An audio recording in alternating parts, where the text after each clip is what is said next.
O tema desse quarto painel é intitulado por Mero Aborrecimento nas Relações de Consumo diante dos Tribunais.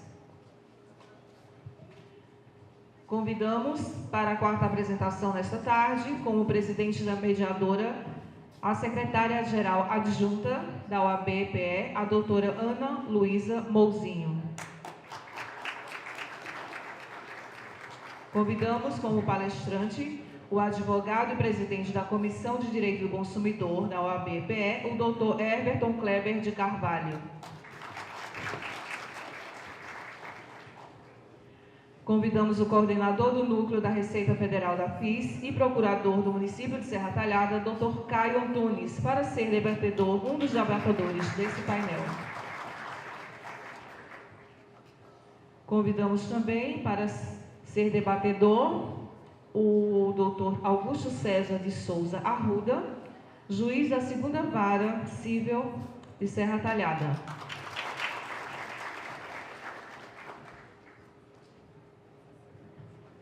Passamos a palavra à secretária-geral adjunta da OAB, a doutora Ana Luísa Mouzinho, presidente da mesa. Boa tarde a todos e a todas. Gostaria primeiramente de agradecer ao diretor-geral da ESA, Carlos Neves, o convite para me fazer presente aqui nesse evento tão importante. Presidente Stefferson, muito obrigada também. É um prazer estar aqui em Serra Talhada, cidade que me agrada tanto, pessoas tão simpáticas, tão acolhedoras, muito obrigada. Cumprimento todos e a todas, sem muitas formalidades. Presidente Rony Duarte também. Queria desejar as boas-vindas para os nossos colegas aqui da mesa e dizer que esse painel que nós vamos apresentar agora, mero aborrecimento nas relações de consumo diante dos tribunais, e imediatamente eu já passo a palavra ao doutor Everton Kleber, que é advogado, presidente da Comissão de Direito do Consumidor da OAB de Pernambuco. O senhor tem 20 minutos, doutor Everton. Boa tarde a todos, é um prazer estar de volta. Eu também sou daqui de Serra Talhada. Parabenizo o nosso vereador Nailson, está chegando ali, a todos o nosso conterrâneo. Bem, para não perder mais tempo, já que o nosso tempo é curto, eu vou começar antes da apresentação ali do Data Show, mas o tema hoje de mero aborrecimento, ele é um tema que está presente na vida de todos nós, no dia a dia. E essa questão, para quem milita na área de direito civil, de juizados, coisas desse tipo, é um tema que tem derrubado muitas ações no dia a dia. Então, por que sua ação foi improcedente? O juiz alegou que foi mero aborrecimento o fato que vocês alegaram em juízo. Então, assim, para que a gente possa adentrar nesse tema, eu vou dividir em duas partes. Vou separar esse dano do mero aborrecimento do dano material, pois o dano a que é afeto ao mero aborrecimento está atrelado ao dano moral. Então, tem casos que você tem direito ao dano material, mas não tem direito ao dano moral, porque não foi uma situação que gerou esses requisitos para o dano moral. Bem, vou citar o caso o entendimento de Cunha Gonçalves, Tratado de Direito Civil, acerca da teoria da causalidade. Isso para que a gente possa entender um pouco sobre a questão do dano, né? A teoria da causalidade adequada é aquela em que se afirma que, para se considerar um fato como causa de um dano, não é suficiente que, sem aquele, este não se teria produzido, porquanto nem todos os fatores materiais e psicológicos de um dano são causa dele, sob o aspecto da responsabilidade, e não obrigam à reparação dos respectivos autores. Somente se constituem como causas de um prejuízo os fatos que, normalmente, deveriam produzi-los, de modo que, entre o fato e o dano, existe uma relação adequada e não simplesmente fortuita. É interessante vocês entenderem a questão do dano, para que mais à frente possam entender quando é um caso de mero aborrecimento e quando é um caso em que isso vai configurar um dano moral na sua relação de consumo. Passado isso, cito também Maria Helena Diniz, onde ela diz: a ofensa de interesse não patrimoniais de pessoa física ou jurídica provocada pelo fato lesivo, a reparação do dano moral não é uma indenização por dor, vergonha, humilhação, perda da tranquilidade ou do prazer de viver, mas uma compensação pelo dano e injustiça sofridos pelo lesado, suscetíveis de proporcionar-lhes uma vantagem, pois ele poderá, com a soma de dinheiro recebida, procurar atender às satisfações materiais ou ideais que repute convenientes, atenuantes, assim, em parte, seu sofrimento. Então, veja só, Maria Helena Diniz deixa bem claro, não é caso de indenização simples fatos de dor, vergonha, humilhação, perda de tranquilidade ou do prazer de viver que seja um fato simples, um mero desabor. E por fim, para poder nortearmos essa questão do mero aborrecimento, eu cito Humberto Teodoro Júnior, onde, para, no entanto, chegarmos à configuração do dever de indenizar, não será suficiente ao ofendido demonstrar sua dor. Somente ocorrerá a responsabilidade civil se reunirem todos os seus elementos essenciais: dano, ilicitude e nexo causal. Se o incômodo é pequeno e se, mesmo sendo grave, não corresponde a um comportamento indevido, ou seja, uma ilicitude, obviamente não se manifestará o dever de indenizar. Bem, norteada a questão do dano moral como um todo, a gente tem que entender que o mero aborrecimento hoje é um caso sério de judicializações que abarrotam o judiciário por questões muitas vezes que não deveriam gerar demanda judicial. Então, os consumidores, em vários casos, esquecem muitas vezes de seguir algumas rotinas que possam gerar o dano moral como um todo. Isso porque, se você não teve um problema com um produto que você comprou e você não procurou a empresa para resolver, é um problema que vai gerar um mero aborrecimento. Isso não é causa para você procurar diretamente o judiciário. Se você teve um problema com um banco, o banco tentou te devolver uma quantia que foi retirada indevidamente de sua conta e você não quis, porque não quis lhe dar um complemento, isso também é um mero aborrecimento. Não vai ser caso de vocês buscarem o judiciário. Essas questões que norteiam o mero aborrecimento é um fator de excludente de responsabilidade de danos morais perante a justiça. Hoje, se vocês procurarem nos precedentes dos tribunais, vão ver que boa quantidade de decisões excluem dessas responsabilidades as responsabilidades por dano moral, exatamente por alegar que é mero aborrecimento. Quantos de nós já passamos quase uma hora na fila de banco? Muita gente vai reclamar em juízo porque passou muito tempo. E vai ganhar? Não. Né? Teve um problema com o aparelho celular. Comprei hoje, deu problema hoje. Tentei resolver com a loja, disse que tinha que procurar assistência. Não quis procurar assistência. Fui direto para juízo. Vou ganhar? Não. Então, assim, são coisas bem simples que a gente precisa primeiro analisar o que é o dano moral nessa relação consumo, para que a gente nem perca tempo, nem perca dinheiro. A gente tem também os juizados, que hoje estão abarrotados, perderam o sentido de ser, já que uma causa no juizado demora tanto ou mais que uma causa na justiça comum, porque nós tivemos uma enxurrada de demandas, muitas delas sem sentido, sem necessidade de existir. E a boa parte das decisões que saem por negativa de dano moral nos juizados é exatamente pela falta ou pela configuração de mero aborrecimento, né?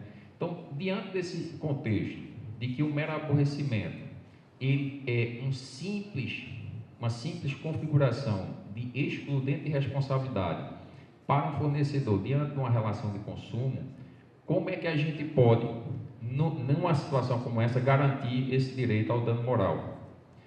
E aí nós temos alguns detalhes a perceber em decisões judiciais, né?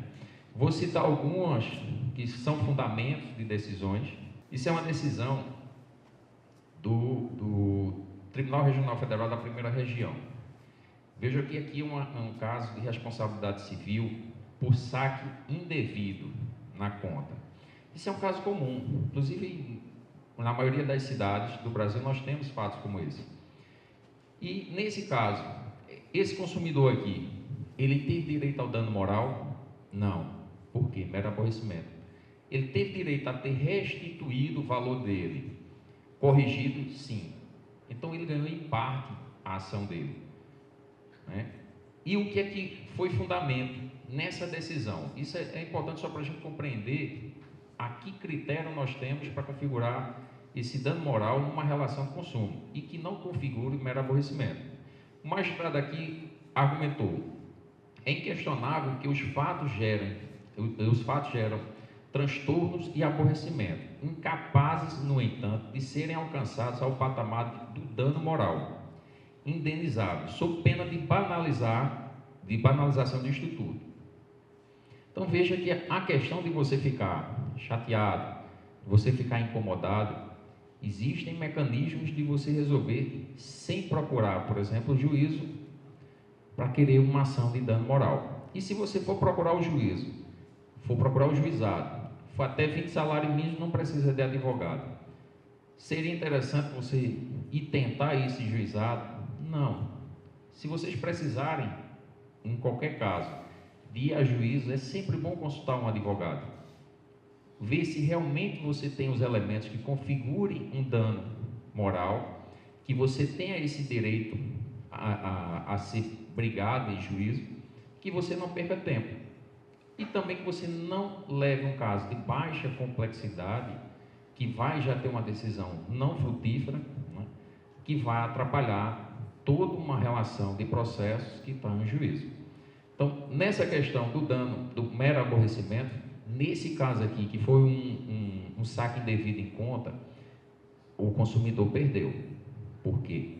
A questão do banco devolver o dinheiro espontaneamente, a situação não gerou para ele qualquer tipo de restrição de crédito, não gerou qualquer tipo de restrição ao nome dele no mercado, não atingiu a sua personalidade, não manchou o seu nome em lugar nenhum, né? Então, esse é um precedente.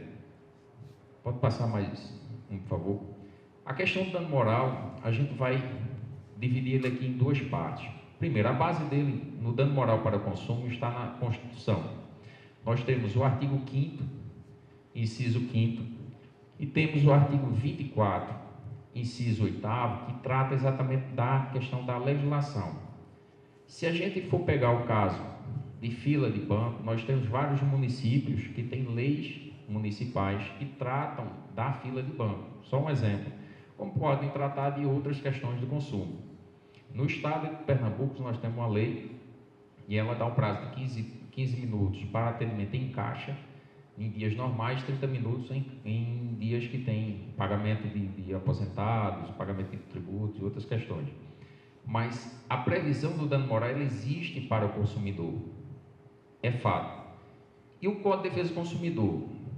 Se alguém me disser onde está o mero aborrecimento no Código de Defesa do Consumidor, eu agradeço, porque eu já olhei ele de ponta a ponta e não achei.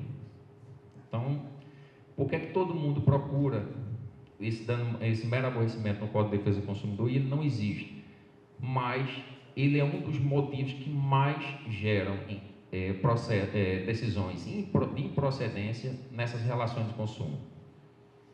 O mero aborrecimento ele advém exatamente da doutrina, do entendimento dos juristas com base no Código Civil e no direito, no dano moral puro, que hoje está sendo trabalhado por vários especialistas nas relações do consumo.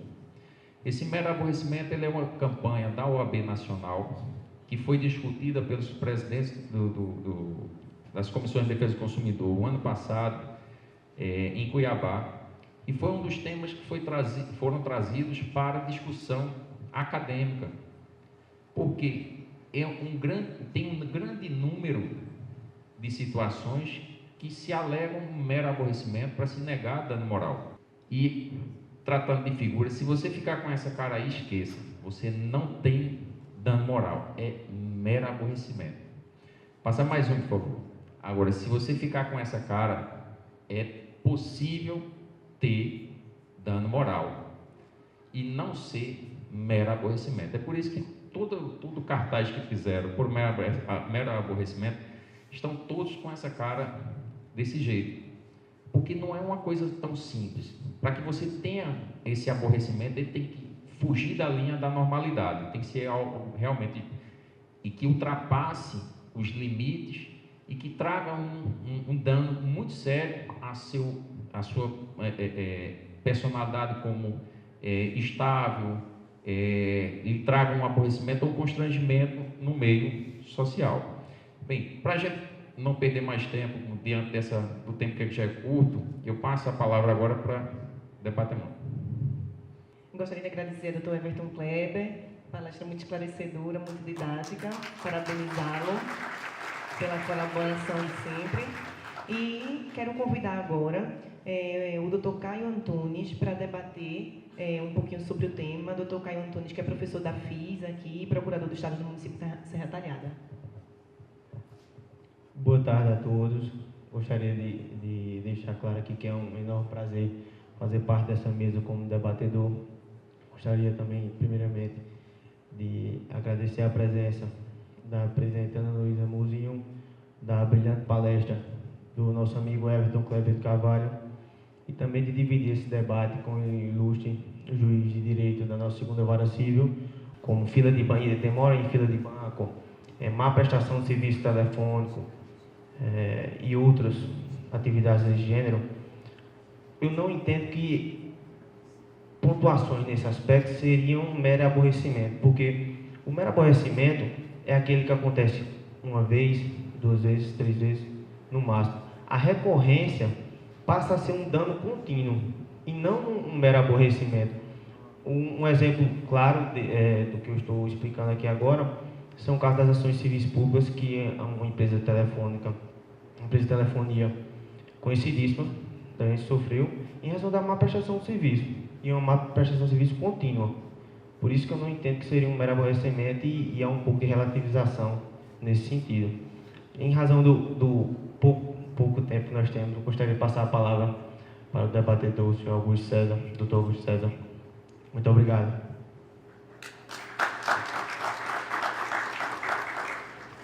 Boa tarde a todos. Antes de mais nada, queria agradecer ao AB pela oportunidade e pontuar também que o Dr. Everton cresceu comigo, foi meu modelo para chegar onde eu estou hoje. Agradeço muito.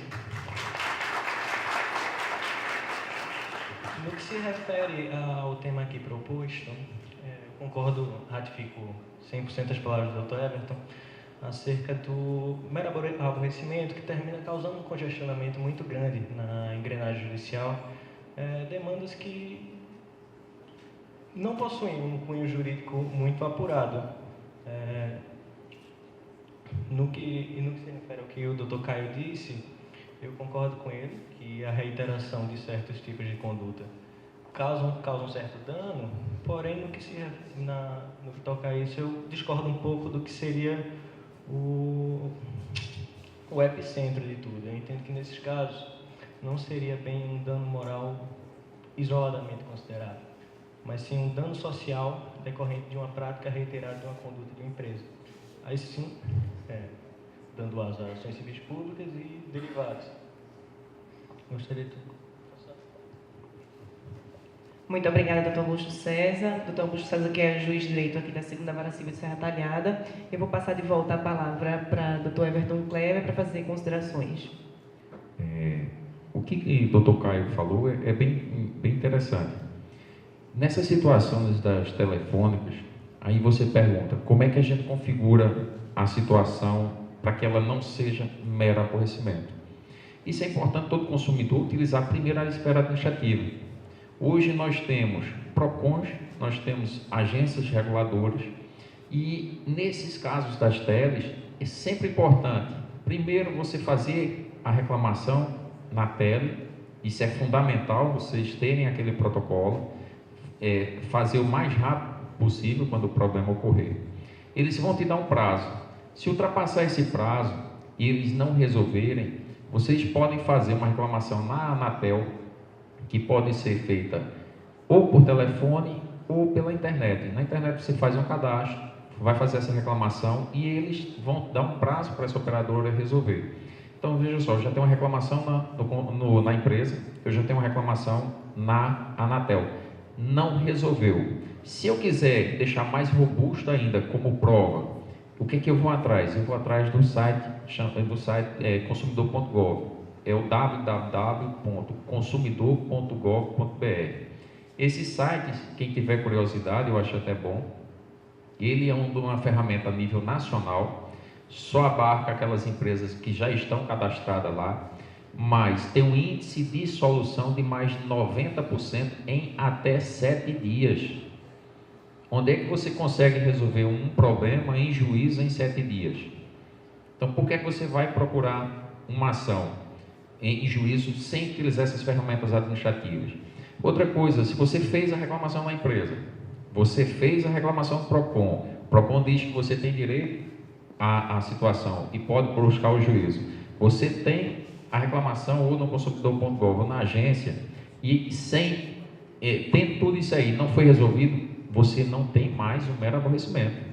Você realmente tem um problema que é um desrespeito ao seu direito e isso não configura mero aborrecimento, pelo contrário, configura dano moral por falta de por ineficiência do prestador de serviço e por desrespeito ao seu direito como consumidor. Então você tem direito realmente a pleitear um dano moral. Agora você tem que seguir fases, né?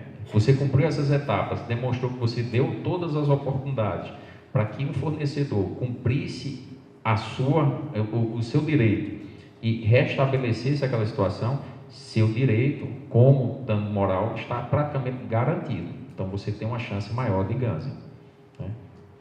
Bem, eu faculto a palavra para alguém do auditório, quem queira. Se quiser, eu passo a palavra aqui para a nossa presidente. Muito obrigada pelas considerações, doutor Everton. Eu gostaria de agradecer a presença de todos. Doutor Everton, obrigada pela palestra. Doutor Caio, doutor Augusto, muito obrigada pelo debate, pela presença de todos. E encerro aqui esse painel.